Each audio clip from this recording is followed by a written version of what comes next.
So here is your outside garden faucet right here, and this is cold water. If I wanted to add hot water, what I would typically do would be this. I would drill a hole right here, I'd run a hot water line out to this faucet, and then I'd add this yoke to between both faucets.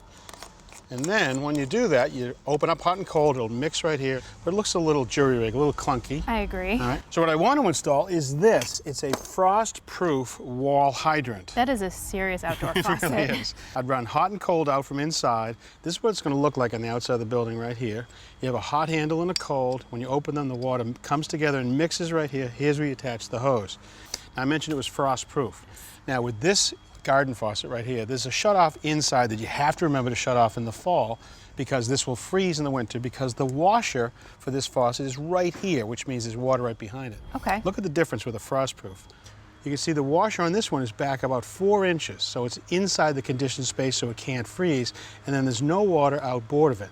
That means you could actually wash the dogs on a nice winter day, say it's nice enough to do it, or you could even maybe wash the car. That'd be great. Isn't that cool? All right, so all of our work's going to be right here, Tristan. So this part of the building is over a crawl space. You can see that they ran the water main up through the floor right here, and there's actually a water meter in your kitchen cabinet. Highly unusual. Water continues here through the main shutoff valve. Over here, there's a T-branch right here that goes to our outside garden faucet right here. And here you can see the hot and the cold lines right here. Now we'll have to cut into that hot for the new hot for our outside faucet.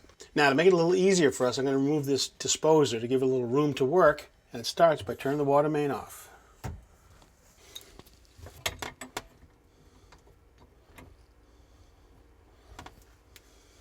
Using a compact cutter, I can cut the copper water line and remove the existing garden faucet.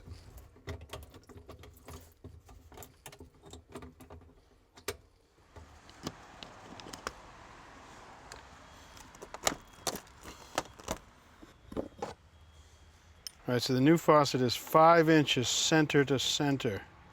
Right there, good.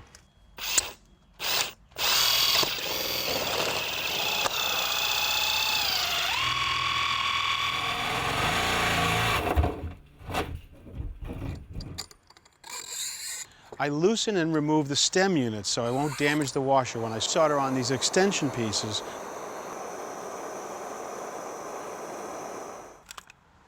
A nice thick bead of silicone applied to the back of the hydrant will make a watertight seal to the vinyl.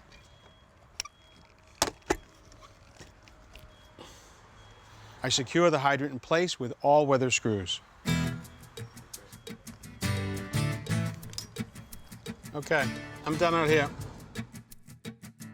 Now we just need to connect our hot and cold water lines to our new wall hydrant using copper pipe and fittings. I'll install shutoff valves for any future service. And we solder them all together.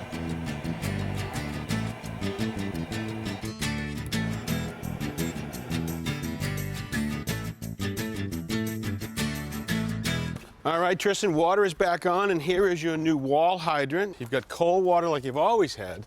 Give it a try. Can I try? But now you actually have hot water too.